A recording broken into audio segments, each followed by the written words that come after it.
Bismillahirrahmanirrahim. Assalamualaikum warahmatullahi wabarakatuh. Alhamdulillah hamdan thayyiban mubarakan fi ahmaduhu wa nasta'inuhu wa nastaghfiruh. Assalatu wassalamu ala Rasulillah wa ala alihi wa sahbihi wa man istamna bi sunnatihi ila yaumil amma ba'd. Sebelumnya saya minta maaf atas keterlambatan karena ada kajian di duha tadi. Semoga Allah Subhanahu wa taala mengumpulkan kita semuanya dengan penuh rahmat dari Allah Subhanahu wa taala.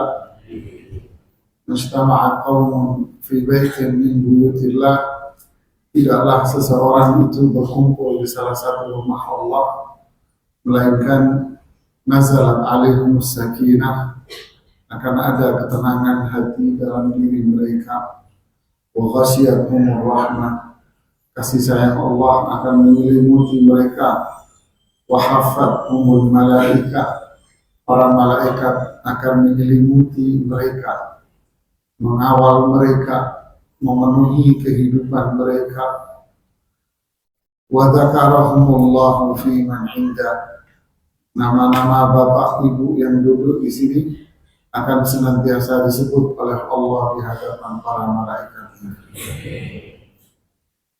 Inilah keutamaan majelis ilmu.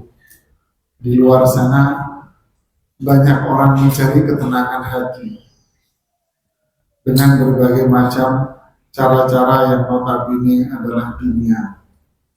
Tapi mereka melupakan cara yang sebenarnya, yang memang benar-benar bisa menghasilkan ketenangan jiwa, yaitu masjid dan majelis ilmu. Semoga ketenangan jiwa ini memang melahirkan hati yang bersih pada diri kita, karena ilmu yang bermanfaat itu membersihkan hati kita dari kotoran-kotoran jiwa kita semuanya, sehingga kelak ketika kita wafat dengan hati yang bersih. Seperti yang Allah bilang, ya ayyatuhan nafsul mutmainnah, wahai jiwa yang bersih dari dosa, inilah jiwa yang husnul khatimah dan kembali di jalan Allah. Para jamaah sekalian, bahasan kita adalah satu bahaya yang bisa menimpa siapapun di antara kita, dan itulah yang membuat hati kita ini tidak lagi bersih, tapi hati kita akan menjadi kotoran-kotoran. Bahkan hati kita akan menjadi ibarat sebuah tempat sampah, penuh dengan sebuah kotoran dan berbagai hal yang menjijikkan. Maka seindah apapun bak sampah, tapi kalau itu namanya bak sampah, tetap saja orang tidak akan ada yang mau.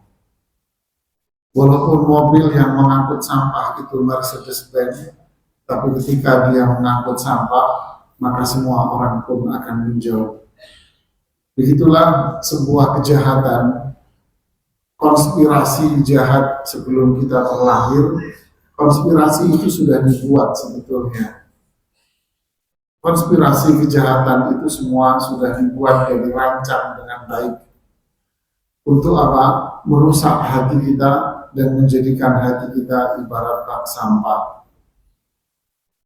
Siapa yang membuat konspirasi jahat itu? Setan. Sebelum kita masuk di dalam bahasan itu, kita harus tahu dulu siapa setan ini, dan apa yang dia lakukan, dan apa yang dia sasar, seperti apa yang dia perbuat agar kita semua masuk dalam gerombolan setan juga.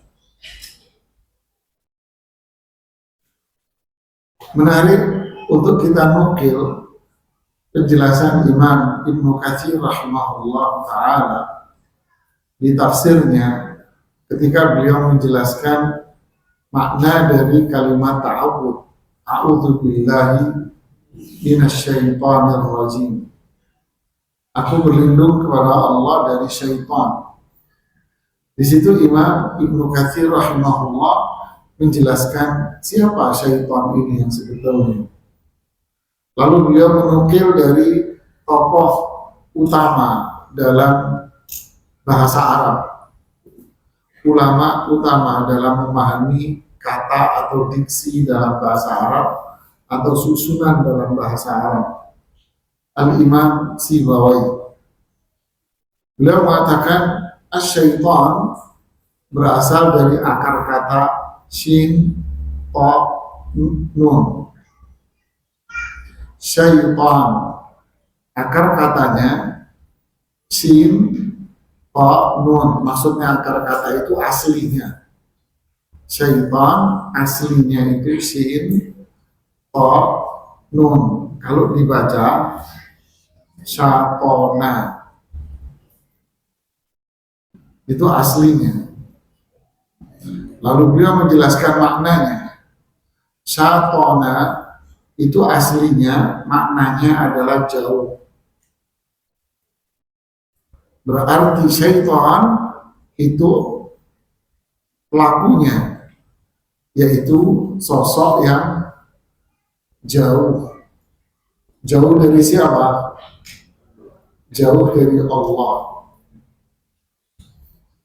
Nah, ketemu. Jadi syaitan adalah sosok yang jauh dari Allah. Berarti syaitan ini memang aslinya dari kalangan jin.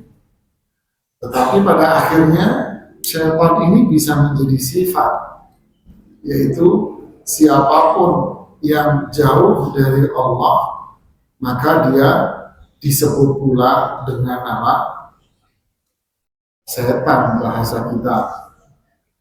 Imam Sibawai mengatakan dalam susunan bahasa Arab, tasyattana fulanun. Ini susunan dalam bahasa Arab. Tasyattana fulanun artinya si fulan jadi setan. Jadi kalau orang Betawi atau orang Jawa Timur lagi marah, gimana? Setan lu. Sebetulnya itu ada akarnya dalam bahasa Arab. Tasyattana fulanun, si fulan jadi setan. Artinya si fulan memiliki sifat-sifat setan yang menjadikan dia itu jauh dari Allah Subhanahu wa Ta'ala. Dalilnya di dalam surat An-Nas, Allah mengatakan minal jinnati wan nas, dari kalangan jin dan manusia. Begitulah makna syaitan ini. Syaitan adalah sosok yang memang dipastikan akan menjadi penghuni neraka, karena Allah memang mengusir mbahnya, buyutnya iblis dari surga. Maka anak keturunan iblis semuanya pasti akan dimasukkan ke dalam neraka oleh Allah. Nah, disinilah syaitan itu tidak akan tinggal diam menjadikan dirinya saja sebagai penghuni neraka. Tidak, dia akan mencari teman sebanyak-banyaknya untuk menghuni neraka juga. La ughwiyannahum ajma'in. Saya akan ganggu mereka. Saya akan sesatkan mereka. La aqudanna lahum siratal mustaqim. Saya tongkrongin itu jalan. Kalau mau ke masjid tak tongkrongin itu jalanannya sehingga dia enggak jadi ke masjid. Saya tongkrongin itu kantongnya biar dia enggak jadi sedekah. Saya tongkrongin itu kalau malam biar enggak jadi sahur, biar enggak puasa. Begitulah seterusnya. Dia akan halangi dengan berbagai macam cara agar hamba Allah ini tidak lagi menjadi hamba Allah, tetapi dia akan menjadi hambanya siapa? Setan. Begitulah jemaah. Makanya Allah Subhanahu wa Ta'ala di sini mengatakan di surat Fatir ayat 6. Nah, ini mulai puncaknya di sini ini. Di Fatir ayat 6 Allah mengatakan inna syaitana lakum aduwwun fattakhidhuhu aduwwa. Sesungguhnya setan itu musuh bagi kalian, maka jadikanlah ia musuh bagi kalian. Kenapa kok setan ini musuh buat kita? Innama yad'u hizbahu liyakunu min ashabis sa'ir. Dia ingin mengajak kelompoknya. Nah, dia ingin menjebak manusia agar mereka berada di dalam kelompok siapa? Kelompoknya setan. Lalu kalau sudah berada di dalam lingkaran dan kelompok setan, mereka liyakunu min ashabis sa'ir, agar mereka menjadi penghuni neraka sa'ir. Ya, inilah yang Allah firmankan dengan sangat tegas sekali. Makanya para ahli tafsir seperti Ibnu Katsir mengatakan apa? Jadikanlah setan itu adalah lawan. Mubarazah, benar-benar permusuhan itu harus ditancapkan pada diri kita, antara kita dengan setan ini, dengan permusuhan yang sangat nyata. Apa bentuknya? Indikatornya apa kalau kita ini memusuhi setan? Khalifuhum wa kadzibuhum, kata beliau. Selisihi apapun yang dibisikkan, diajak oleh setan pada diri kalian. Selisihi apapun yang diucapkan oleh setan, katakan tidak. Apapun yang diucapkan oleh setan, katakan kamu pembohong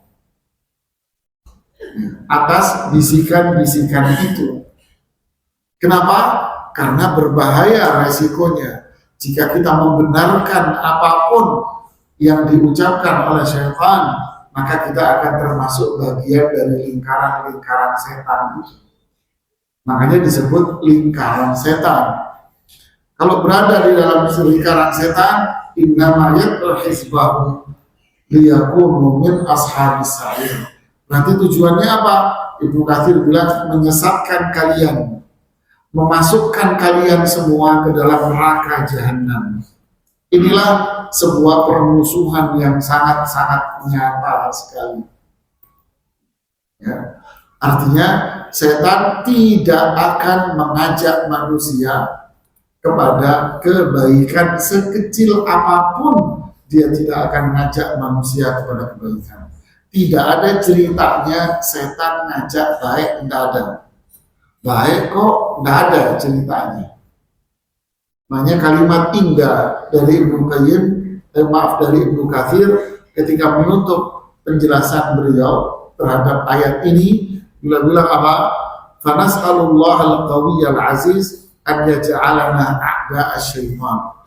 Kita memohon kepada Allah, kepada Zat yang maha kuat, Zat yang maha mulia, agar kita semua dijadikan sebagai musuh-musuhnya setan. Ini doanya luar biasa. Wa an yarzuqana ittiba'a kitabi, agar Allah mengaruniakan kepada kita mengikuti Al-Quran dan petunjuknya, wal iktifa'a bi tariqati rasulih, dan mencukupkan diri dengan petunjuk Rasulnya Sallallahu Alaihi Wasallam. Ini prinsip yang harus kita pegang, jamaah, bahwa ada makhluk yang disebut dengan nama makhluk syaitan, yang dia tidak akan membiarkan sekejap apapun kebaikan itu kita lakukan. Dia pasti akan menghalangi kita dengan beragam cara, dengan tujuan menyesatkan kita dari jalan yang lurus agar belok ke jalan ke kanan ke kiri, lalu menjadi teman mereka di neraka jahanam. Ada ayat lain yang menguatkan, menyatakan bahwa apapun yang dibisikkan syaitan itu pasti sebuah kejahatan yang nyata. Pasti, iya pasti. Di Al-Baqarah pada ayat 169 Allah mengatakan, innama ya'murukum bis-su'i wal fahsya. Setan itu mengajak kepada perbuatan buruk dan keji. Satu. Berarti setan mengajak kita untuk berbicara dengan ucapan-ucapan yang kotor dan terlarang. Setan mengajak kita untuk berbuat dengan perbuatan-perbuatan yang terlarang. Yang ketiga, wa antaqulu 'ala Allahi ma la ta'lamun, dan agar kalian berkomentar atas sesuatu yang tidak kalian ketahui. Jadi setan mengajak kita untuk apa? Yang ketiga, berbicara, berkomentar tentang Islam, tentang hukum, padahal kita sendiri nggak paham. Nah, ini target tujuan utama setan pada diri kita secara agak detailnya. Apa itu? Berbicara dengan ucapan-ucapan yang kotor. Sekarang masyarakat kita kalau kesal sedikit, kecewa sedikit, kaget sedikit, ngomongnya apa anak muda? Anjir lu. Ya kan? Kan singkatan. Ya kan?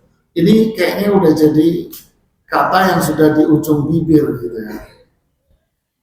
Ini kan kalimat kotor. Ya, itu pasti ajakan setan. Itu pasti dorongan setan. Dan kata-kata itu sudah merakyat gitu, sehingga orang sudah tidak lagi menganggap itu kata-kata yang apa, kotor atau apapun. Tidak. Ini sangat menyedihkan. Kemudian perbuatan. Yang kedua, setan mengajak kita untuk berbuat sesuatu yang terlarang, sehingga itu menjadi sesuatu yang baik. Contoh, orang minum dengan tangan kiri itu akhirnya menjadi sebuah hal yang apa? Biasa. Padahal Rasulullah SAW mengatakan minum tangan kiri itu setan. Ini contoh kecil aja. Emosi itu menjadi hal yang biasa dalam keseharian. Memang manusia itu punya watak marah. Allah ciptakan manusia itu memang dengan sifat apa? Marah. Tapi sifat marah yang Allah ciptakan pada manusia itu adalah sifat marah yang positif untuk manfaat. Tetapi marah yang diinginkan oleh setan adalah marah yang membabi buta. Akhirnya apa yang terjadi? Ya, banyak keburukan di mana-mana. Maaf Ustaz, saya tadi mengucapkan kata-kata cerai sama suami istri saya. Tapi kan saya lagi marah Ustaz. Gimana Mas ceritanya? Ceritanya itu gini Ustaz.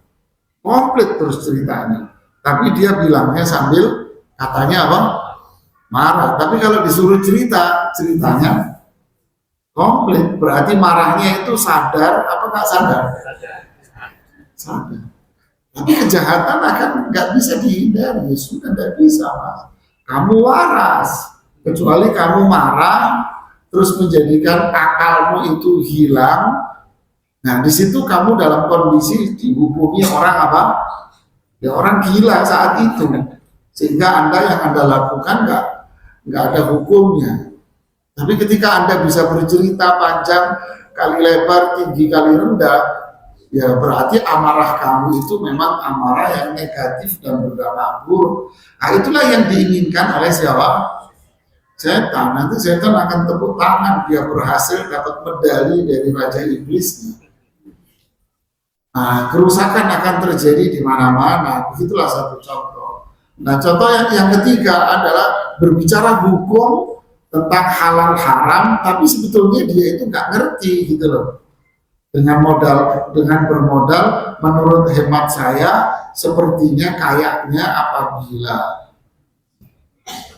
ini yang terjadi di masyarakat kita semuanya. Padahal itu semua adalah ulah dari syaitan. Jadi apapun yang dibisikkan oleh syaitan, ajakan syaitan itu secuil pun tidak ada apa? Tidak ada kebaikan sama sekali. Di sini nggak ada air minum juga Pak. Jangankan minum tangan kiri, tangan kanan aja kagak ada. Ya nggak nyindir sih. Cuman karena saya haus gitu.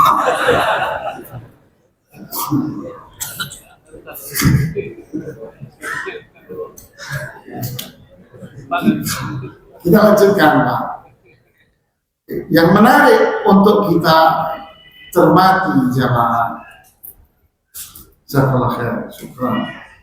Yang menarik untuk kita cermati untuk masuk ke dalam bahasan ini, ya ini masih pengantar semua, Pak. Yang menarik untuk kita cermati itu adalah pertama, Rasulullah SAW itu mengumpamakan hati manusia itu seperti mangkok. Jadi diumpamakan oleh Rasulullah SAW seperti mangkok atau satu tempat. Oke, ini hati. Tempat, mangkok atau apapun.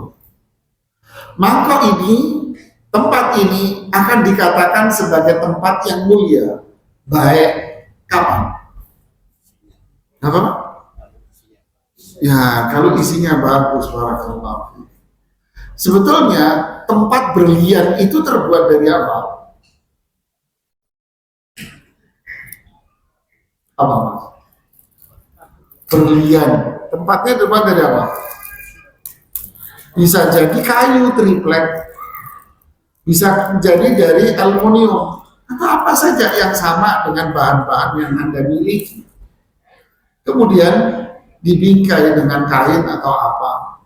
Nah, tempat ini menjadi mahal, sangat mahal. Karena apanya? Bahannya? Karena apa? Karena dia dilabeli sebagai tempat berlian. Mahal. Apa itu, Mas? Tempat berlian, Pak? Mahal. Coba diganti. Tempat apa ini? Tempat batu, Pak. Gimana?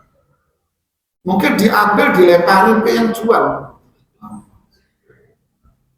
Nggak ada harganya. Jadi tergantung apanya. Ya sama tadi. Mobilnya apa, Pak? Mercedes-Benz. Isinya apa? Siapa yang mau, Mas? Kotoran. Nah, itulah sebuah perumpamaan dari Rasulullah SAW. Bahwa hati ini ibarat tempat, mangkok. Dia akan mulia, dia akan bersih, dia akan dirawat, tergantung dengan apa? Isinya. Oke? Nah, isinya dia itulah yang akan mempengaruhi keinginan orang. Ketika isinya berlian, maka dia terdorong untuk apa?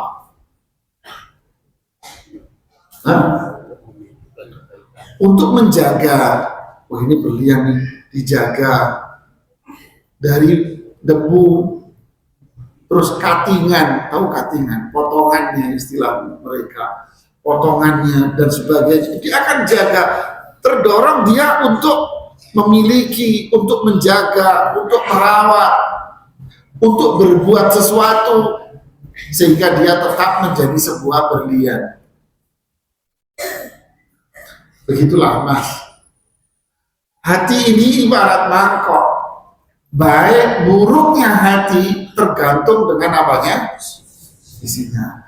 Isi dari hati itulah yang mempengaruhi niatan, keinginan, harapan, dan mempengaruhi perbuatan seseorang.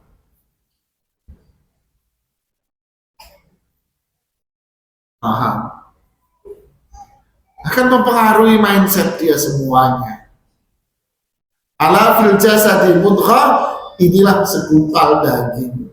Ukurannya kecil, mudghah. Mudghah itu apa? Kata Syekh Muhammad Shalih Al-Utsaimin, mudghah itu kalau Anda makan nggak perlu Anda potong. Langsung Anda ambil, langsung Anda gigit, Anda telan. Itu namanya mudghah. Berarti seukuran apa? Ya sepotong. Kecil sekali.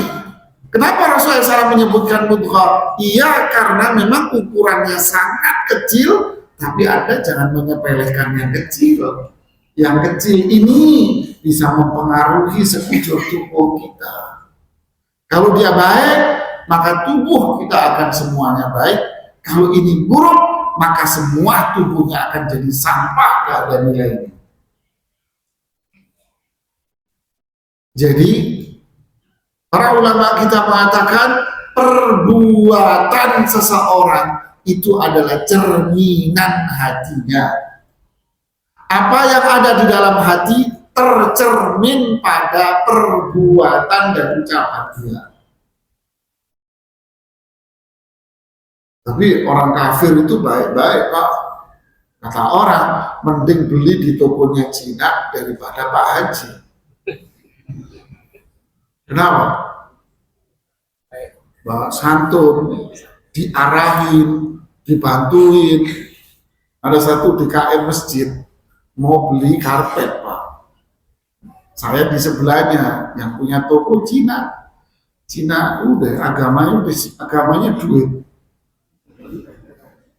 Kan duit kan agamanya dia kan.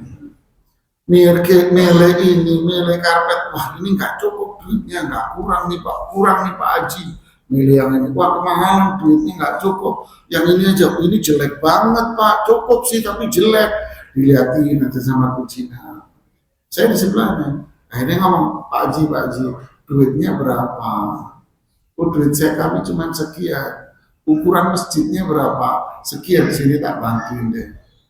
Pakai karpet ini aja cukup, insya Allah duit. Pakai insya Allah. Pakai ini cukup, insya Allah. Coba Anda kalau beli toko sesama Muslim, oh nggak bisa Pak, nggak cukup Pak.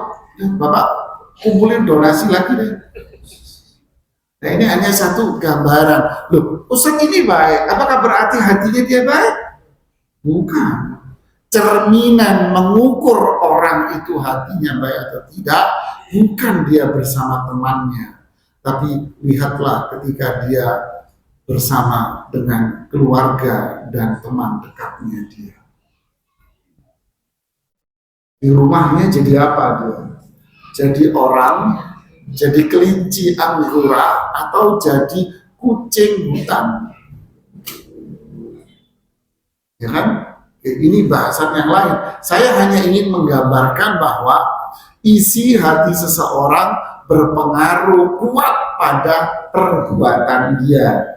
Perbuatan dia itu cerminan dari apa yang ada di dalam hati. Nah, apa yang ada di dalam hati di mangkoknya tadi? Apakah mangkoknya berisi minyak wangi sehingga tercium dari semuanya itu aroma yang wangi? Atau mangkoknya hatinya terisi dengan kotoran dan sampah sehingga perbuatan dia, ucapan dia semuanya adalah kotoran dan yang sesuatu yang menjijikkan.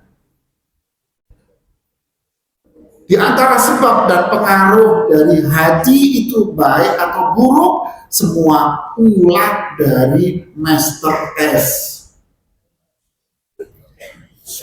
Siapa? Setan.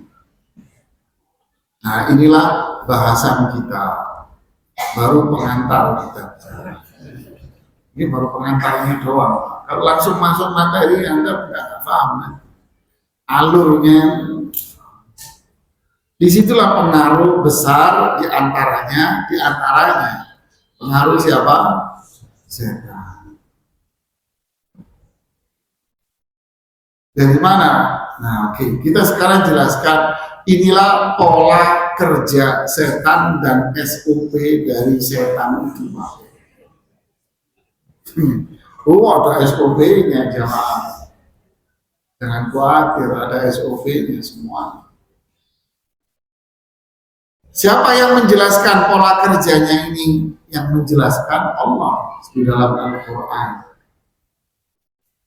Yang pertama Allah jelaskan di surat Al-An'am ayat 112. Allah bilang, wa kadzalika ja'alna likulli nabiyyin aduwwa. Sungguh kami telah menetapkan pada setiap nabi dan rasul serta orang-orang beriman semua apa aduwwa, musuhnya. Di surat Al-An'am ayat 112 Allah bilang setiap nabi dan rasul Setiap orang beriman pasti punya musuh. Setiap orang pasti ada musuhnya. Siapa musuhnya? Musuh Anda, kita semuanya, syayatinal insi wal jinni, setan-setan jin dan manusia. Berarti kata setan di sini memiliki makna apa? Sifat. Yang tadi itu. Nah, itulah makanya pentingnya pengantar tadi. Setan-setan jin dan manusia. Terus gimana mereka prinsip kerjanya? Ini prinsip kerja dulu, landasannya. Prinsipnya apa? Yuhi ba'duhum ila ba'din. Mereka akan membangun sebuah teamwork, tim kerja yang solid antara setan jin dengan setan manusia, akan membuat sebuah tim yang solid. Satu sama lain akan membuat kolaborasi. Mau tak kasih contoh? Saya takut kepanjangan waktunya. Masih lama ya, Masya Allah. Jadi kalau duduknya padat gini, patatnya nggak kuat.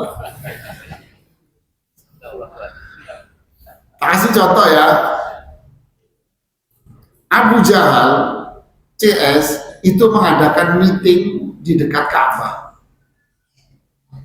Di satu rumah, di meeting room di sana, pakai istilah sekarang. Meetinglah dia di sana. Tujuan meeting itu apa? Menyikapi banyaknya teman-teman Muhammad yang pindah ke Madinah, hijrah. Sikap kita apa ini? Banyak teman-teman Muhammad ini pindah ke Madinah. Yang belum pindah, Muhammad sendiri sama teman akrabnya, sama keluarganya, yaitu sama Abu Bakar As-Siddiq keluarganya, sama Rasulullah SAW dengan keluarga. Belum pindah. Apa sikap kita? Apakah kita biarkan kita merasa nyaman karena mereka sudah pergi dari kota kita? Ternyata jawabannya mereka tidak setuju. Kenapa? Karena kalau mereka pindah, mereka akan membangun sebuah kekuatan di sana untuk menghancurkan kita. Oh, strateginya aja. Dibuatlah sebuah meeting tadi, apa yang harus kita lakukan terhadap Muhammad dan keluarganya serta temannya ini. Rapatlah mereka, rembuk di sana, tapi intinya mereka tidak menemukan satu ide yang luar biasa. Semua idenya mentah. Tiba-tiba duduklah di pojokan seorang kakek-kakek, orang tua. Duduk dia. Lalu dia angkat tangan kepada Abu Jahal. Ya Abu Jahal, wahai Abu Jahal, saya punya ide. Ini tolong di silent Pak, handphonenya Pak. Mungkin istrinya manggil itu, ngajak jalan-jalan. Ya. Tidur. Itu air banyak Pak, wudhu Pak, cemplung.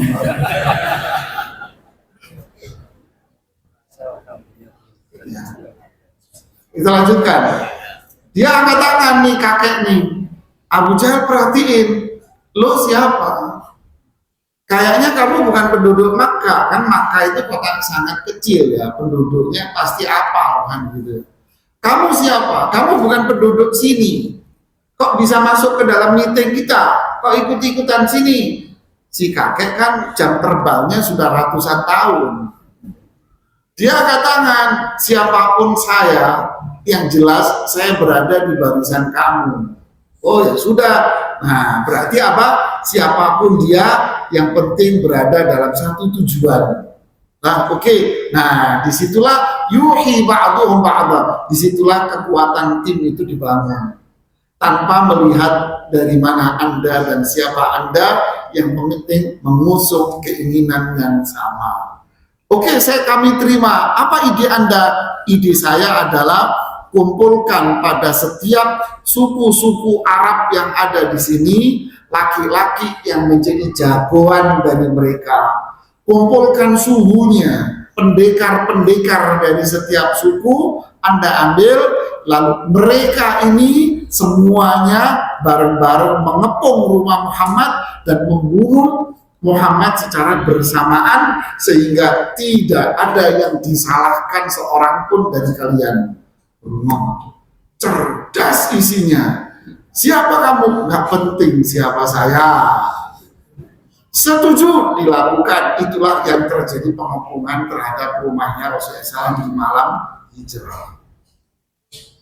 Kalau diceritain melotot lebih senang. Itulah Pak, sebuah kolaborasi yang luar biasa terjadi antara mereka ini. Siapa kakek ini? Jibril datang menemui Rasulullah SAW dan Jibril mengatakan, wahai Muhammad, itu orang-orang musyrik lagi berkumpul di meeting room yang ada di Ka'bah dan mereka dibantu oleh satu orang setan. Itulah setan iblis yang turun di tengah mereka. Persis seperti Allah bilang di surat Al-An'am. Yuhi ba'duhum ila ba'din zukhrufal qawli. Mereka saling. Lalu apa yang kedua? Ghurura. Mereka akan membuat sebuah tipuan-tipuan yang luar biasa. Ini pendekatan yang mereka lakukan adalah apa? Membangun tim yang kuat. Dan yang kedua apa? Membuat branding satu produk agar produk ini terlihat oke dan diterima oleh semua orang. Itulah yang disebut oleh Imam Ibnu Jauzi dalam kitabnya Talbis Iblis. Inilah namanya jaring-jaring setan.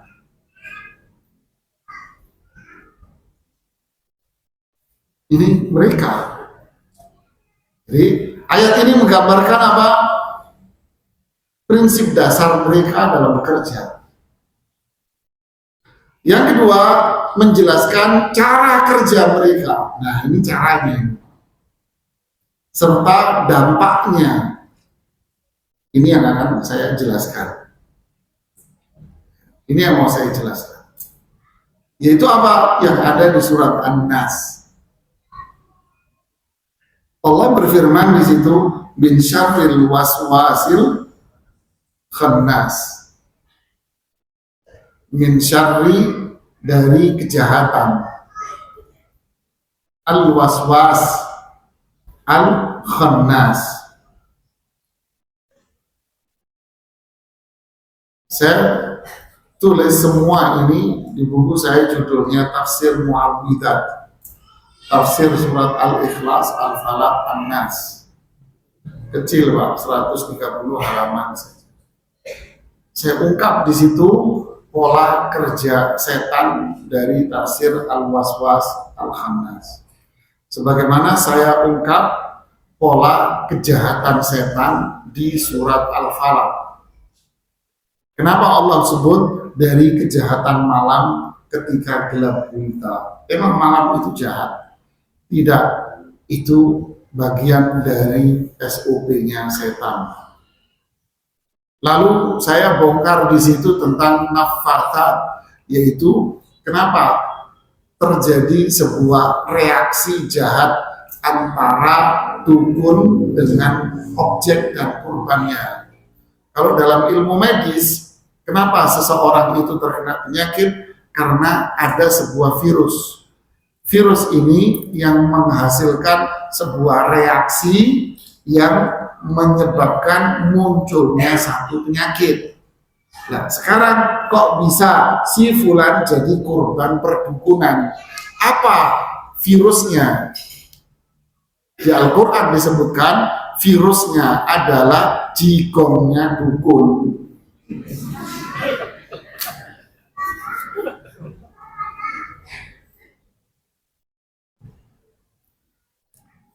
Nafasat itu apa? Nafasat itu tiupan, Pak. Niup pakai ludahnya si dukun. Nah, jigongnya dukun ini, Pak, yang menghasilkan reaksi kimia, bukan reaksi kimia, reaksi perdukunan yang menjadikan objek yang dituju itu menderita. Nah, itu ada pola kerjanya. Dan yang paling berbahaya adalah hasad. Si A hasad sama si B, tapi si B ini bisa menderita seumur hidup gara-gara hasadnya si A. Nah, itu ada pola kerjanya juga. Itu mungkinlah nanti insya Allah kalau ada kesempatan lain.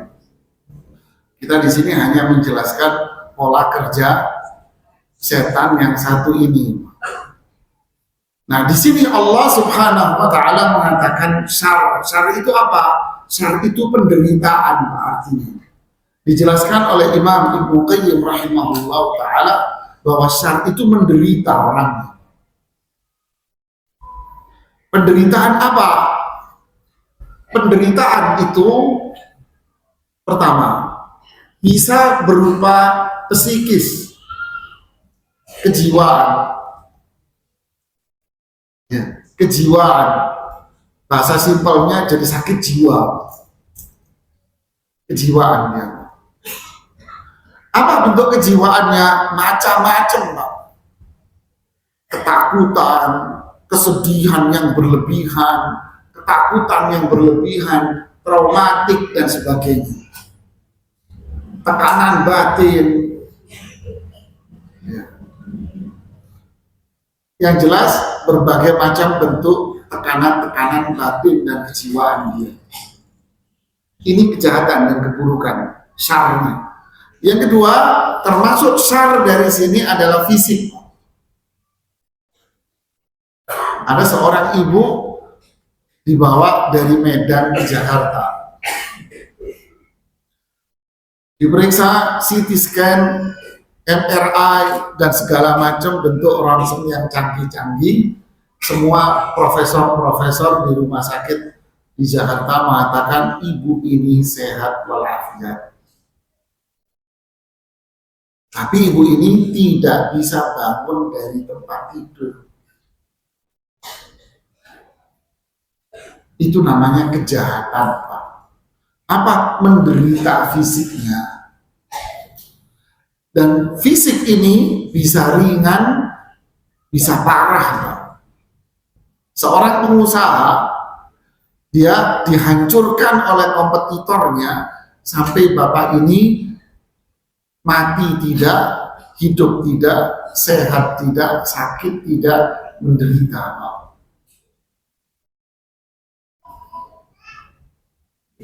Dikejar seluruh sama kompetitornya, istrinya sama anak-anaknya. Akhirnya si bapak ini habis perusahaannya, bangkrut.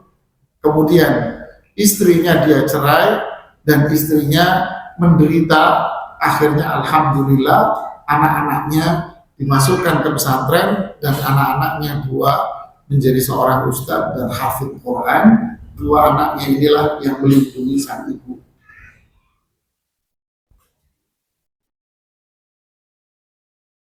Seorang Ustaz, ya inilah hidup, Bang. Inilah hidup, Bang. Ini syar fisik yang menderita, Mas. Ya, fisiknya. Yang ketiga, ini yang paling berbahaya. Keburukan, kejahatan pada apanya? Pada agamanya. Nah, yang kita bahas di sini adalah psikis, kejiwaan, sama agama. Kalau fisik tidak termasuk dari pola kerja setan. Kalau fisik itu yang disasar oleh surat Al-Falaq. Min syarrin naffatsati fil 'uqad dan min syarri hasidin idza hasad. Itu yang disasar fisik Anda.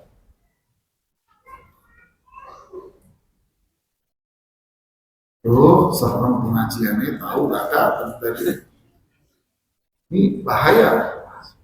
Tapi kalau disasar oleh setan dalam bahasan kita, kejahatan, keburukan, penderitaan, yang ketiga yaitu menderita apanya? Agamanya rusak. Agamanya rusak. Makanya para ahli tafsir ketika mengatakan kejahatan yang diulang-ulang di surat Al-Falaq An-Nas, terutama di surat An-Nas, min syarril waswasil khannas. Syar di sini apa? Para ahli tafsir semua mengatakan apa? Dia bisa menjadi orang kafir dan dia bisa menjadi orang musyrik dan dia bisa menjadi pelaku bid'ah dan dia bisa menjadi pelaku kejahatan. Tadi saya pengajian, makanya telat tadi. Ada pertanyaan menarik dari ibu-ibu di California, kajian online sama ibu-ibu yang tinggal di Amerika. Bahasa Indonesia apa? Suka bahasa Inggris mas. Bahasa Jawa Timur enak. Ibu nanya ibu itu, Ustadz, ada teman yang belajar ngaji, pengajian, punya ilmu. Tapi kenapa kok setelah itu malah dia berbuat syirik dan murtad? Kenapa? Nah inilah syarpa kejahatannya. Berarti hatinya berhasil dijebak oleh siapa? Nah, belajar. Dia terkena fitnah, bahasa kita fitnah, kejahatan pada agamanya. Masih ada teman-teman kita yang duduk di pengajian begini. Rajin Pak di pengajian, Masya Allah duduk Pak di pengajian. Tapi kalau sudah waktu sore dan malam dia make. Ada Pak. Kok aneh Ustaz? Itulah Ula Master S. Ada teman-teman kita laki-laki yang duduk di sini. Bahkan dia menjadi pengurus kajian, panitia kajian. Tapi kalau pulang ke rumah, dia sama monyet sama. Mohon maaf bahasa saya. Apa itu? Monyet kan suka apa? Nyangkarkan. Dia sama. Kalau sudah pulang ke rumah, bininya dijadikan sasaran sansak sama dia. Saya tidak bercanda. Bahkan istrinya sebut nama. Suami saya Ustadz suka pengajian sama Ustadz Fulan sama Ustadz Fulan. Ulah siapa ini? Mr. S. Duduk di kajian mas, rajin di kajian. Tapi kalau sudah nyampe di kantor jadi budek dan buta. Apa itu? Transaksi riba masih dikerjakan. Masih ada? Wah, ini minta berapa ton Anda ini? Seton, 2 ton banyak.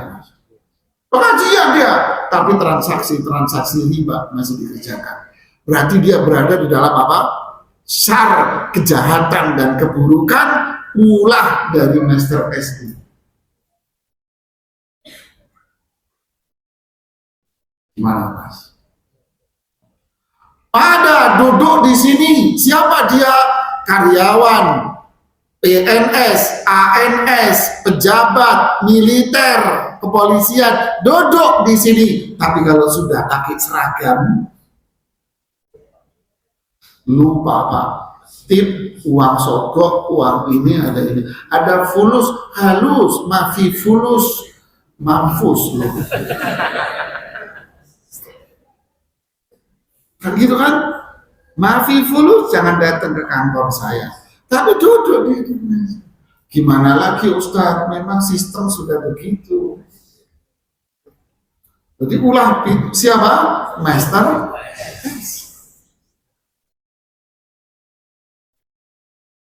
Itulah cuma. Ini namanya apa? Syar.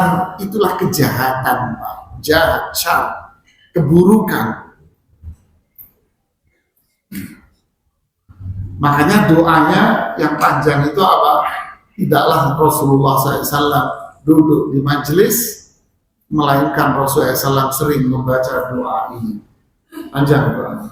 Allahumma qsim lana min khasyatika ma tahulu bihi bainana wa baina ma'asik wa min ta'atika ma tuballighuna bihi jannatak, dan seterusnya panjang sampai ada kalimat ma tuhawwinu bihi alaina masa'ibad dunya wa minal yaqini ma tuhawwinu alaina masa'ibad dunya. Ya Allah, karuniakan kepada kami keteguhan. Keteguhan ini yang meringankan, lihat kalimatnya, meringankan ujian dunia. Ujian dunia itu apa? Fisik, harta, psikis, itu ujian dunia. Tapi di bawahnya Allah mengatakan apa? Habis itu doa Rasulullah SAW apa? Kalimatnya di sini sebentar, panjang itu. Waj'al tha'rana 'ala man zalamana wansurna 'ala man 'adana wa la taj'al musibatana fi dinina. Adapun keburukan berkaitan dengan agama engkau hilangkan dari diri saya. Tapi kalau musibah agama ringankan. Tapi kalau musibah dunia ringankan. Tapi kalau musibah agama jauhkan. Kenapa? Karena musibah dunia tidak bisa kita hindari, Mas. Di sekitar kita ini tidak semuanya orang yang senyum itu dari hati. Ada orang senyum itu cuma di mulut, tapi hatinya dongkol. Gue cari orang pinter, gue mampusin lu. Jadilah dia nafata. Bisa jadi dia jadi pendendam sama Anda menderita kita. Kita nggak bisa hindari itu. Makanya doanya ringankan buat saya. Tapi giliran syar yang kedua ini, apa itu? Agama jangan sampai. Karena keburukan agama itu apa? Bisa murtad dia.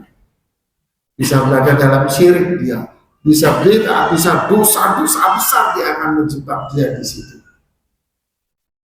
Ini yang berbahaya. Jadi yang dimaksud dengan min syarril waswasil khannas. Asar di sini apa? Penderitaan, kejiwaan karena maksiat dia, syiriknya dia, kekufuran dia akan menderita secara jiwa.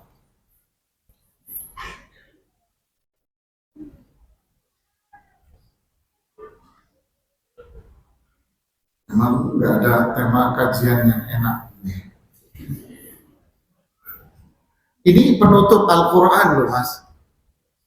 Ini penutup Al-Quran. Ditutup dengan ini loh penutupnya ya. Ya. Penutup Al-Quran. 2 surat loh ini, seperti ini isinya. Pembukanya apa? Pujian milik Allah. Artinya apa? Anda dikasih nikmat, pujilah Allah. Dapat musibah, pujilah Allah. Kenapa? Kalau nikmat Anda puji Allah, nikmatmu lengket, Mas. Nikmatmu tambah banyak. Kalau dikasih musibah memuji Allah, musibahmu akan berubah menjadi sebuah, kan enak di kuping kan? Tapi ingat, Mas, untuk menjaga istiqomah kita, Pak Bu, jaga diri kita dari Master S. Kita akan istiqomah nanti di sini. Min syarr, kejahatan itu bisa kafir orang. Si perempuan A menikah dengan satu ikhwan, aktif di kajian. Ada konflik masalah besar sehingga bercerailah dia. Pindahlah si perempuan ini ke rumahnya, yaitu di Bekasi. Ya cukup sampai di sini Bekasi aja. Yang jelas orang Bekasi, Pak. Semana Ustaz nggak perlu kan. Pulanglah dia ke Bekasi dengan membawa anaknya 2 kalau nggak salah. Si laki sudah di tempat lain. Anaknya kecil-kecil sama mama bundanya. Bundanya bercadar, pakai cadar. Cerai pulang ya, dengan pakai cadarnya. Dapat berapa bulan, tiba-tiba ada seorang ibu-ibu telepon ke lakinya tadi mantan suami. Ini si fulan ya, saya ibu kos. Gini, silakan Anda datang ke kos saya. Datanglah ke kosnya pagi-pagi. malam, Anda datang malam aja, datanglah malam. Ketika datang di malam, ibu kos cerita bahwa anakmu kalau setiap malam itu teriak-teriak, nangis-nangis di kamar. Saya tidak pernah buka, tapi setelah itu saya buka dan sekarang saya buktikan kepada Anda. Saya buka, dibukalah kamarnya oleh sang ibu kos, ternyata anaknya itu sendirian di dalam kamar. Ibunya itu datang setelah subuh. Jadi ini perempuan, jangankan jilbab dan cadar, semuanya sudah buyar, dia jadi karyawan di klub malam.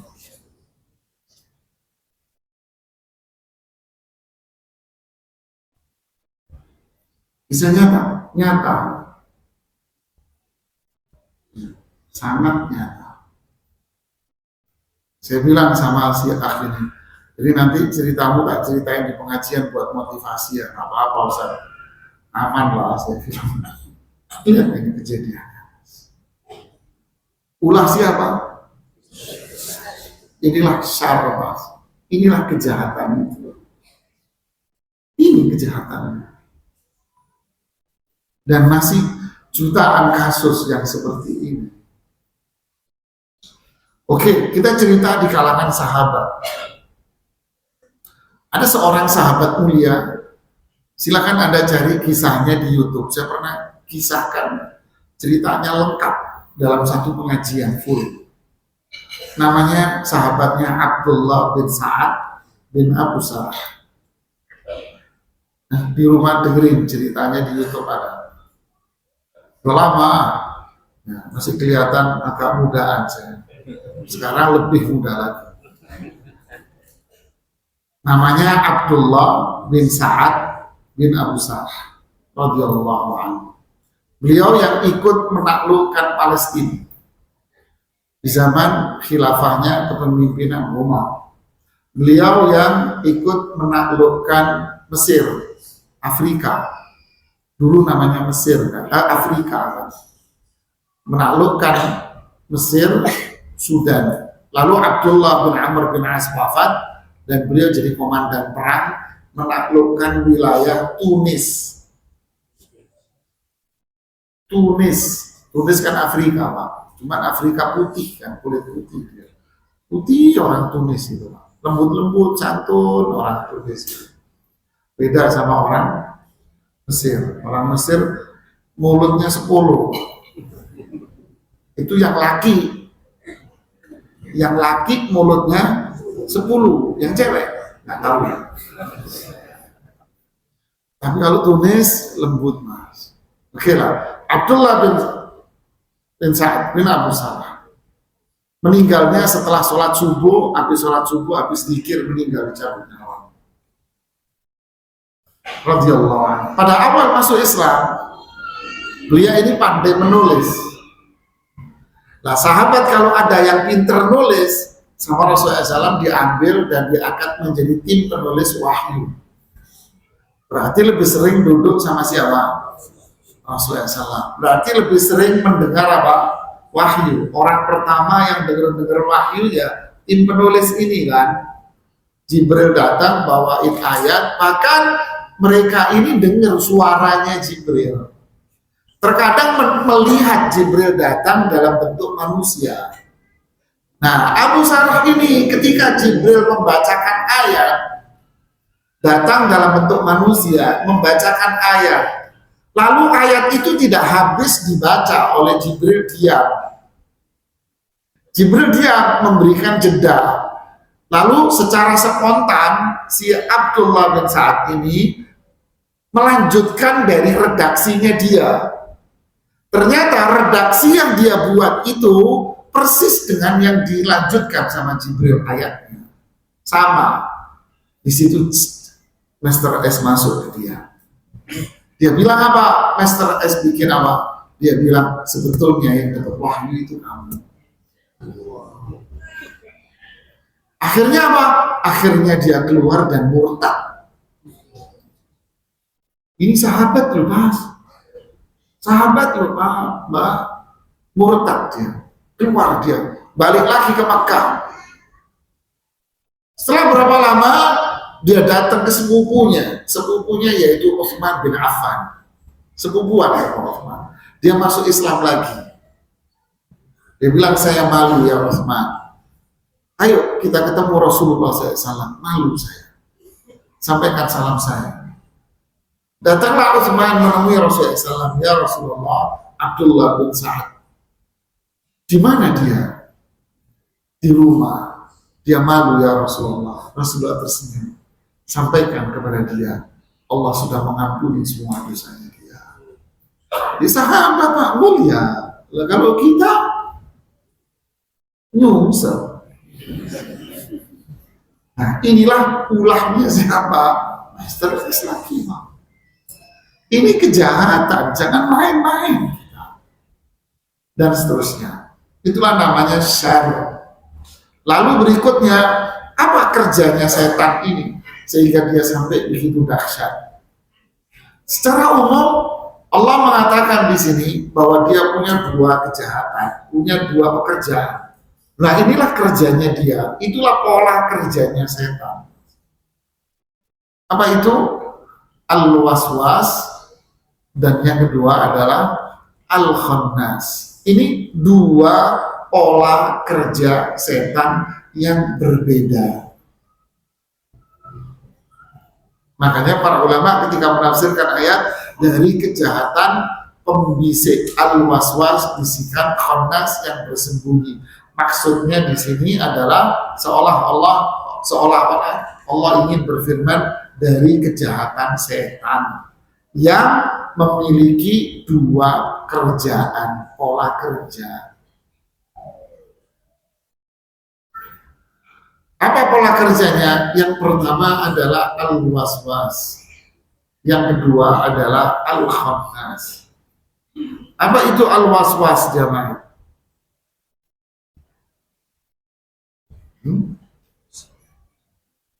Was-was, bukan was-was istilah bahasa Indonesia ya. Wah, ini orang ragu was-was. Was-was kan apa? Ragu-ragu. Maka orang wudhu nggak kelar-kelar wudhunya. Sampai basah. Sehatnya apa? Cemplungin ke kolam situ waras. Bukan yang itu maksudnya. Al-waswas, para ulama mengatakan al-waswas atau asli katanya waswasah. Waswasah inilah cara kerja setan. Waswasah itu apa? Waswasah itu artinya suara bisikan yang halus, di mana tidak ada siapapun yang mendengar kecuali yang bersangkutan saja. Orang lain nggak dengar. Itu namanya apa? Waswasah. Suara bisikan yang halus. Orang umum bilang suara hati. Bisikan itu namanya.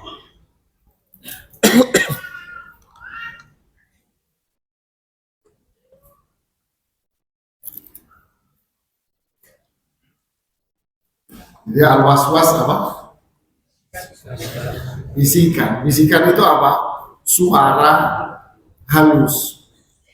Suara halus yang tidak didengar oleh siapapun kecuali yang bersangkutan. Itu namanya al-waswas.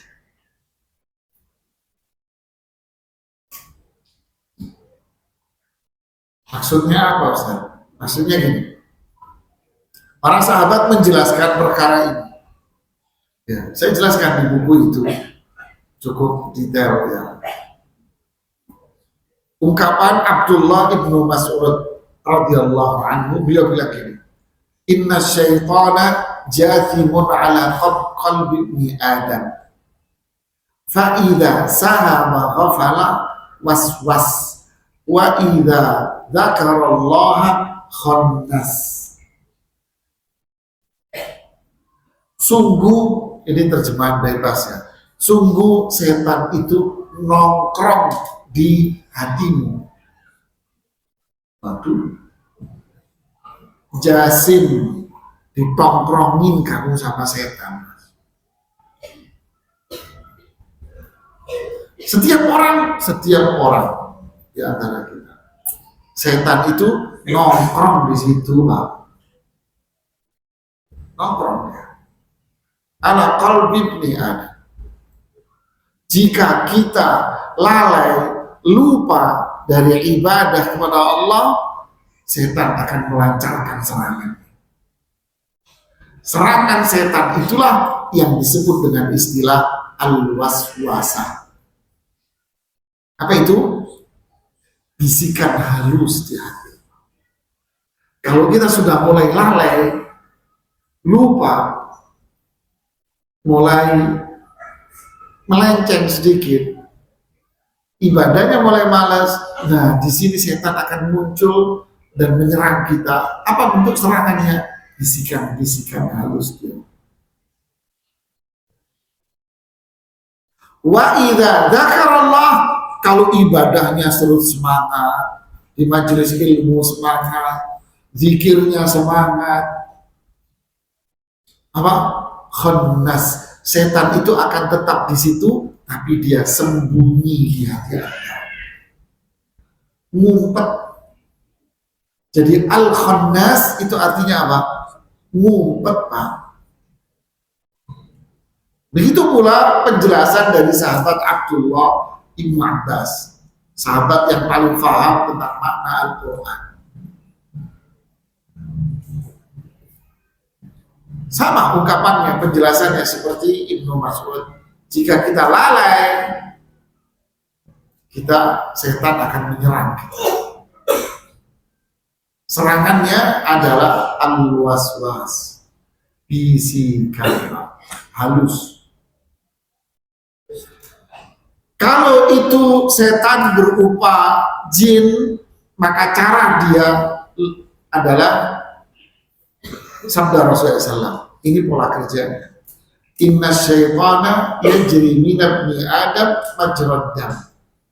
Setan itu masuk ke tubuh kita lewat pori-pori. Lalu dia masuk ke saluran darah. Kemana? Dia jalan, bergerak jalan-jalan sampai masuk di dada. Makanya bunyinya yuwaswisu fi, dia akan masuk di dada.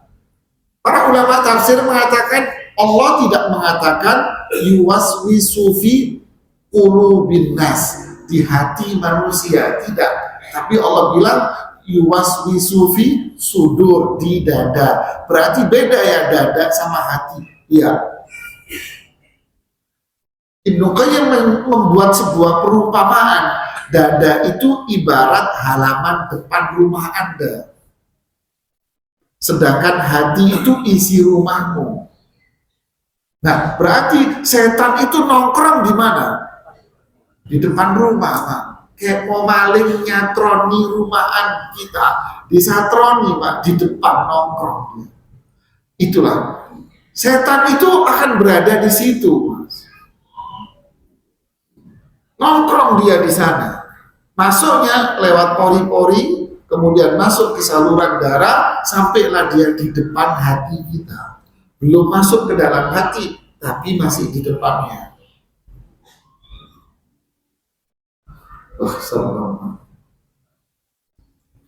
Ya. Kalau kita lalai, lupa, mulai dia menyerang. Gimana caranya? Dia akan membuat bisikan-bisikannya. Dia akan bikin bisikan-bisikan. Contoh yang disebutkan oleh Rasulullah SAW.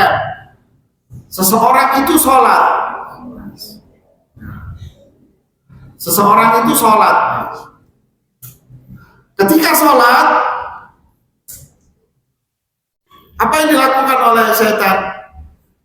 Zakarahu kulla syai', dia akan mengingatkan Anda segala sesuatu yang Anda kemarin lupa, yang tadi lupa. Diingetin semua, Mas. Oh iya ya, tadi dompetku tak taruh di sana.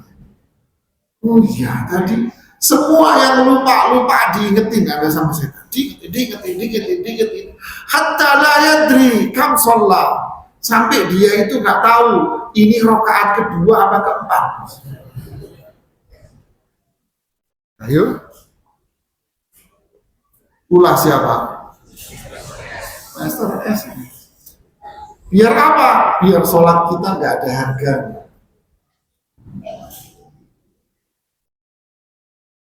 Wudhu juga begitu. Wudhu ini kayaknya lutut belum kena, diulangi lagi. Kakak kelar. Ya. Ini contoh sederhana.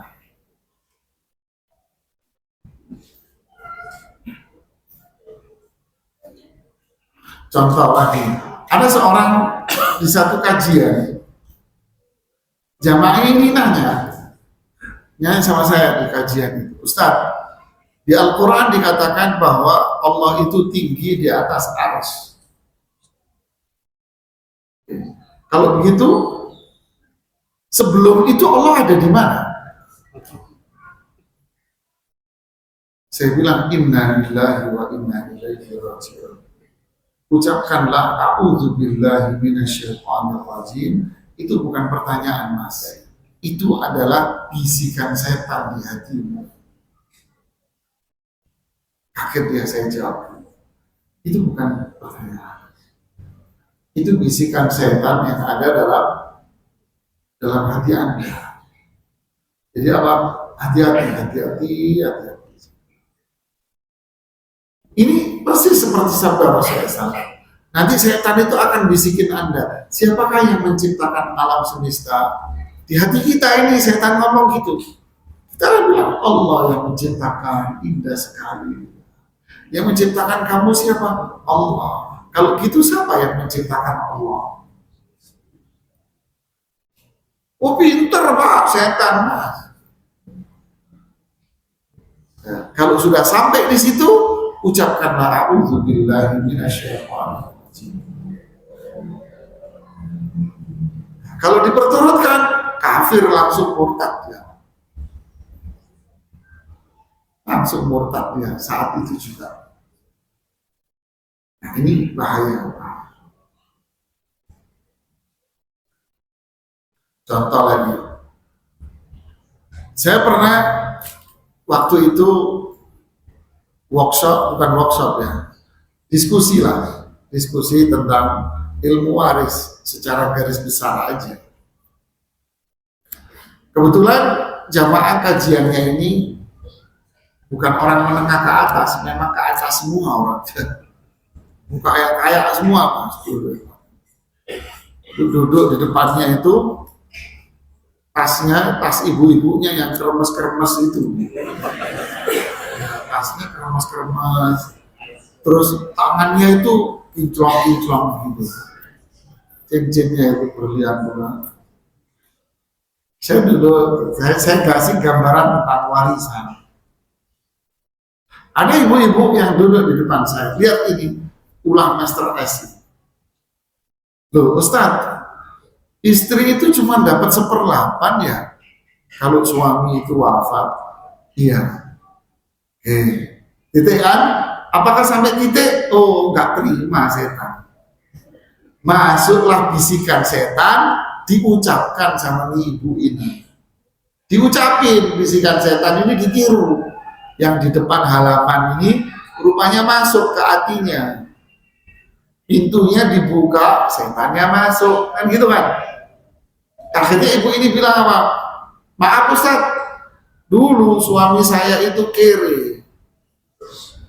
Ini saya masih ingat kata-katanya, gak saking sadisnya tuh kalimat. Ini kalah ayam geprek Madura.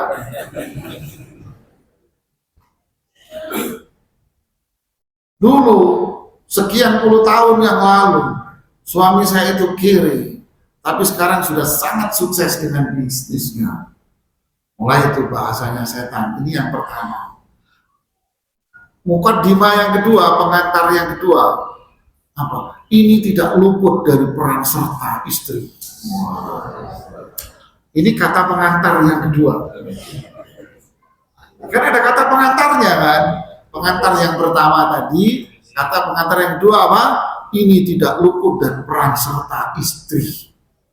Nah, masuk ke ending hasilnya. Habis pengantar endingnya. Apa endingnya? Allah tidak adil.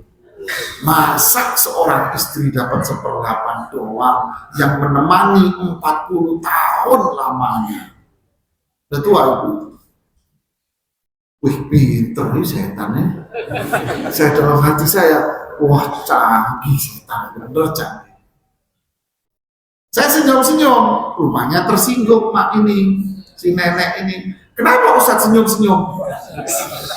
Salah juga saya. Salah saya pas. Ya. Lihatlah, luar biasa nih bisikannya. Ini udahlah jebakan Batman ya. Begitulah seterusnya. Ini semua adalah ulahnya Ibnu Abbas. Itulah yang namanya al-waswas. Jadi setan ini bikin bisikan di mana? Di sini mas, di dalam. Dia nongkrong di sana. Sampai kapan dia nongkrong di situ? Sampai kita mati. Sampai mati kita. Itulah yang disebut di dalam ayat dan di dalam hadis dengan istilah qarin. Walaupun engkau ya Rasulullah, walaupun saya, cuman setan yang nongkrong sama saya masuk Islam. Nah kalau yang nongkrong sama saya, sama Anda, gimana mas? Jangan-jangan yang goda Nabi Adam mas? Gitu kan? Bahaya dong. Nah itu kalau bisikan dari siapa? Setan jin. Nah kalau bisikan dari setan manusia kepala hitam, manusia yang kelihatan, dia bisikinnya lewat apa? Kalau setan jin masuk, kalau manusia langsung ke kuping. Bro, ntar malam nongkrong di sono, kafenya keren bro. Dibisikin Anda langsung. Oh zaman modern, WA private yang Anda kunci. Di WA Anda. Tempat biasa bro, tempat setan. Ini bisikan loh manusia. Halus-halus ini, semuanya halus. Coba ketika iblis goda Nabi Adam, halus nggak? Halus. Allah melarang kamu pohon ini biar kamu kekal. Ya. Allah apa namanya? Allah melarang pohon ini biar kamu itu tidak kekal. Maka nanti kamu kekal, diputar balik kan, digoreng kalau istilah orang sekarang. Ini di surga pasti godain orang, apalagi di sini. Jadi kalau manusia dibisikin kita, ditelepon kita, di WA kita, manusia al-waswas sangat menyeramkan jemaah. Tapi kalau al-khannas apa? Ngumpet dia. Kapan dia ngumpet? Kalau Anda kuat, rajin majelis ta'lim, sholatnya luar biasa, zikirnya luar biasa, ibadahnya luar biasa. Nggak bakal dia kurus kering dia di situ. Bener bego dia di sana dia ngomong. Dia bisa ngapa-ngapain. Jadi kalau ada orang bilang biarkan setan itu jauh dari diri Anda, enggak bakal jauh, nongkrong di sini. Setan itu satu, temennya yang banyak. Dia akan manggil temen mas. Makanya dilanjutkan sama Allah apa? Yuwaswisu fi. Nah, kalau kita lemah, maka setan akan melancarkan serangannya berupa apa tadi? Bisikan. Ibnu Qayyim menyebutkan ada 1, 2, 3, 4, 5. Ada 9 langkah SOP setan sampai kita manusia ini jadi setan. Mau tak sebutin? Ada 9 langkah yang dilakukan oleh setan. Dalam konteks apa? Bisikan itu. Dijelaskan oleh Ibnu Qayyim rahimahullah di kitab Bada'iul Fawaid.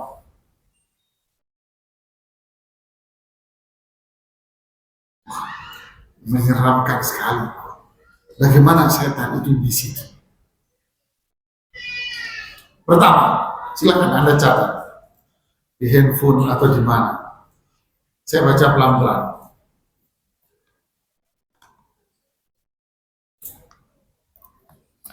Saya sih bikin diagramnya. Langkah pertama dia, hati kosong dari ketaatan dan tauhid. Berarti mangkoknya ada isinya kosong. Gak pernah ke majelis taklim. Jadi intinya hati kosong dari ketaatan dan tauhid. Maksudnya apa? Jarang ke majelis taklim, kadang-kadang, apalagi gak pernah ngaji. Taatan.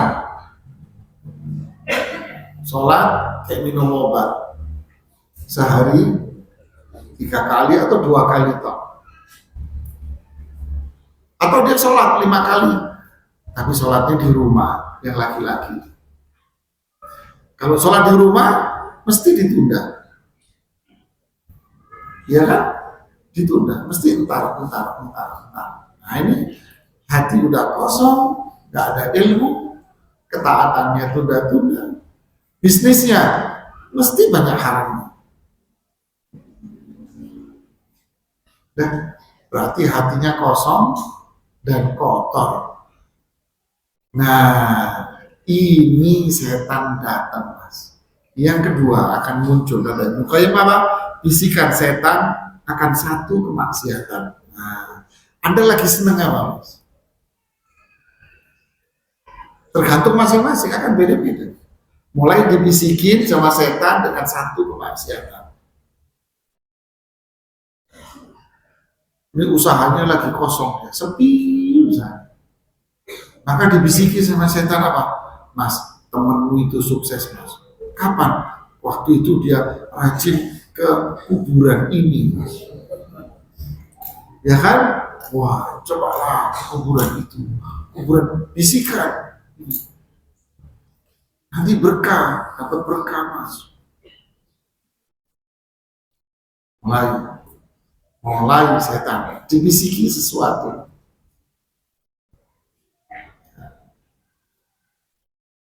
Laki-laki kerja posisinya bagus, yang di kantor banyak paket hemat. Di kantor banyak paket hemat. Paket hemat itu disingkat apa? PAHE. Nggak paham juga? Paham kan? Banyak PAHE. Di kantor itu banyak PAHE. Udah begitu, duduk, pakai dilipat gini lagi kakinya. Iya Pak ya? Udah pakai rok mini, duduknya diapain? Kakinya dilipetin di kaki yang satunya. Anda duduk di sebelahnya. Ditambah apa? Wangi. Setan bisikin, istrimu di rumah daster 10 tahun kakak gantikan. Umpamanya lu Mbak, ya ini umpamanya bisikan setanannya aja bisikan setan. Istrimu daster 10 tahun kakak gantikan. Warna enggak jelas. Udah banyak ventilasi lagi di daster. Ya, banyak tuh ventilasi itu kanan kiri ventilasinya banyak tuh jendelanya. Udah jarang nyisir kalau di rumah, males. Ya, udah tuh bisikan. Coba lihat sebelah kamu, wow mulus Mas. Terus dibisikin sama dia dengan satu. Yang bisnis dagang pengen maju usahanya, ambil Mas ini. Apa yang kamu inginkan akan cair dalam sekian hari doang. Yang lebih canggih lagi, apa yang kamu mau? 10 menit mas, canggih. Ya kan? Bisikan setan-setan. Setan jin, tak setan manusia, flyer mas, gede, pinggir jalan. Setan manusia, iklan di WA Anda. 10 menit cair, maksimal 500 juta. Tanpa potongan. Ya. Apa ini Pak? Nah, dia bisikin itu Anda. Terus langkah yang ketiga, Anda dengerin ini, Anda masih menjadi pendengar doang. Muncul yang ketiga apa? Memberikan gambaran dan mendorongnya. Dikasih gambaran Anda. Wah, sekarang omsetmu berapa? Sekian. Coba kamu ambil itu. Omsetmu sekian loh mas. Anda diajak menghayal dulu sama dia. Menghayal. Iya ya, keren ya. Nanti tambah maju ya. Diajak menghayal sama saya. Yang keempat, membuatnya indah hingga lahir khayalan. Wah, jadi iya ya, benar ya. Menghayal terus Anda beli mobil lah, inilah, keren.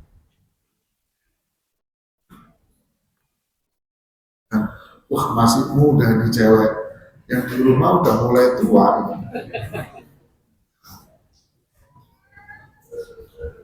Inna lillahi wa inna ilaihi. Maka yang keberapa? 1, 2, 3, 4, 5. Yang kelima, dimunculkan keinginan katanya. Mulai muncul kamu keinginan gitu. Iya ya, pengen mulai mas. Ketika keinginan yang keenam tambah didorong sama setan. Terus mendorong dan memunculkan syahwat. Nah itu yang namanya syahwat sekarang. Mulai muncul syahwat mas. Kalau perempuan tadi, wah mulai syahwatnya naik. Kalau pembiayaan, syahwat situ juga naik. Datang ke kantornya, minta penjelasan lebih dalam lagi. Wah, mulai syahwatnya muncul. Terus yang ke-7, melupakan dampak buruk. Udah lupa, dia nggak mikir dampaknya, mas. Dia nggak mikir dampak buruk dari itu semua.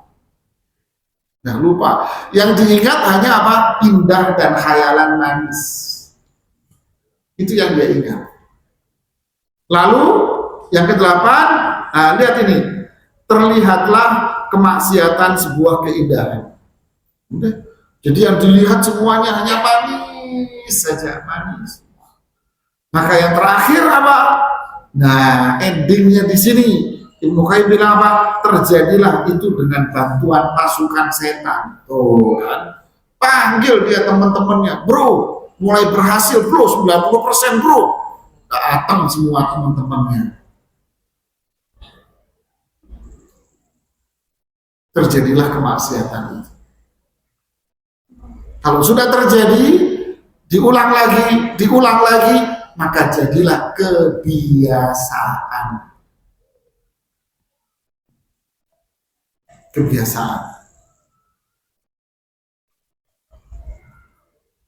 Contoh, ya, udah dikasih pertanyaan, berarti selesai. Contoh mas, ini kisah nyata. Ada seorang ibu-ibu muda telepon sama saya. Ustadz, kami ini dulu hijrah dari pekerjaan riba haram. Wah, hijrah ini ceritanya di Jawa. Hijrah dari pekerjaan haram, tinggalin deh. Akhirnya kami merintis usaha online di rumah sama suami. Ya memang ngerintis pertama sulit Ustadz. Alhamdulillah mulai ada pembeli, setiap hari mulai ada 1, 2. Bertambah naik omset, mulai naiklah. Sampai titik di mana sekarang kami sudah punya gudang dan memperkerjakan tetangga-tetangga sebelah. Faktur setiap hari sudah ratusan. Tutup faktur STK-nya setiap hari sudah ratusan. Alhamdulillah Ustaz. Omsetnya sudah ratusan juta, sangat besar, luar biasa. Apakah setan diam di sini? Mulai, hatinya kan kosong. Kenapa?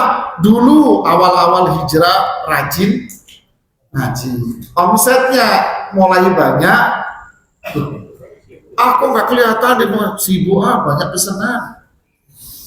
Mulai ini kan, mulai banyak pesanan, mulai banyak nyari supplier, mulai meeting sama supplier. Nah, ujung-ujungnya meeting M-nya berubah jadi S. Apa? Kan master S, meetingnya juga M-nya diganti jadi S. Kan bingung yang lain apa maksudnya. Mulai Mas, karena mulai jauh dari pengajian, mulai dari ketaatan, sibuk dengan bisnisnya dia, ya, mulai setan datang. Apa itu? Pembiayaan bank, ya kan, dimasukin sama setan. Ini kalau kamu masuk ke sini, usaha kamu jauh lebih besar. Mulai itu tahapan-tahapan laka tadi, terus sampai endingnya muncul syahwat, keinginan dia, istrinya menghalangi, jangan, kalah. Umurnya istrinya berapa? Paling 30 tahun.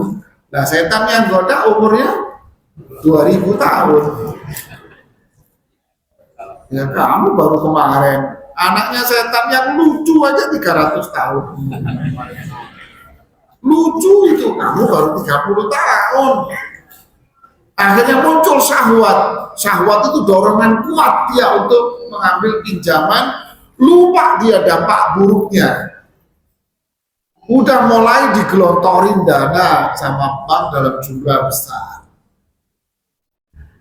Indah aja yang dilihat, dia lupa dampak buruknya. Maaf Ustaz, saya telepon sekarang ini, saya sudah cerai dari suami saya.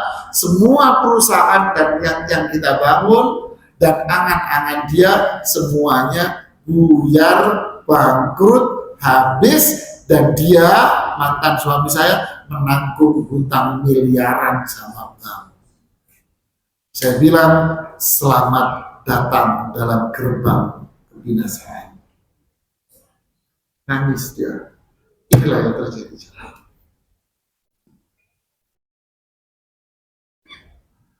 Nyata kan? Nah, inilah langkahnya. Inilah yang namanya al-waswas. Yuwaswisu fi, tempatnya di mana? Kalau setan, jin di dalam. Kalau manusia di sebelah Anda. Bagus Mas. Mas, kami menawarkan kepada Anda fasilitas yang sangat memudahkan Anda untuk bertransaksi. Kami berikan Anda tanpa apapun, spesial buat Anda di hari promo buat Anda. Kami akan berikan mulai dari unlimited sampai itu pun. Apa? Gosok-gosok jin ifrit keluar. Apa itu? Kartu kredit. Anda terima Mas. Anda kasih istri Anda. Ini kisah nyata semua ini yang saya sampaikan. Kasih ke istri Anda unlimited dengan kemudahan. Wafatlah Anda Mas. Telepon yang namanya Ustadz Nizar untuk bantuin ngitung warisan. Ustadz hitungin, nggak taunya antara aset dengan utang bank dan utang kartu kredit tidak nyambung over Mas. Kartu kredit yang harus dibayar per bulan tak kurang dari 300 juta. Perempuan dikasih kartu kredit doyan belanja, wassalam. Hancurlah Mas. Ya, itu itulah indah sekali. Beli kendaraan, datang yuwaswisufi, Mas, kami menawarkan apa kenyamanan buat kendaraan Anda. Jikalau seandainya apabila baik menolong, bahasa Jawanya, terjadi kecelakaan, kami akan siap membantu Anda. A'udzubillah minasyaitonir rajim. Apa syaitan? Udah habis ya? Ya. Nah inilah kira-kira Mas. Ya. Dibisiki lah, bisikan baik, bisikan baik. Udah habis kan. Nah, inilah para jemaah, kenapa kita ini disuruh rajin duduk di majelis ini. Kenapa harus sholat 5 waktu? Kenapa harus rajin sedekah? Kenapa disuruh memperbanyak ketaatan puasa? Kenapa disuruh berbuat baik? Dan kenapa disuruh berzikir? Ya kan? Kenapa mau tidur suruh baca ayat kursi, al-ikhlas, al-falaq, an-nas? Kenapa mau keluar rumah disuruh zikir, doa? Kenapa masuk rumah disuruh baca bismillah? Masuk kamar mandi disuruh, pagi, sore, kita disuruh zikir-zikir yang telah ditentukan, diajarkan. Biar apa? Biar Master S-nya semakin kurus. Biar kurus, kering, kerotak, tinggal tulang sama kentut, biarin. Ya, ini yang bisa saya sampaikan. Mohon maaf jika ada kekurangan, kesalahannya. Mana pertanyaannya? Oh, udah habis. Waktu kebablasan saya jemaah. Mohon maaf jemaah ya. Sampai pertanyaannya nggak sampai itu baca. Saya sih mau bacain tapi nggak boleh sama Master. Ya. Saya sih mau bacain, cuma nggak boleh sama Master. Udah. Saya manut ikut bisikan. Ini yang bisa saya sampaikan. Mohon maaf jika ada kekurangan, kesalahan dari diri saya. Subhanallah wa bihamdihi, asyhadu an la ilaha illa anta, astaghfiruka wa atubu ilaik. Assalamualaikum warahmatullahi wabarakatuh.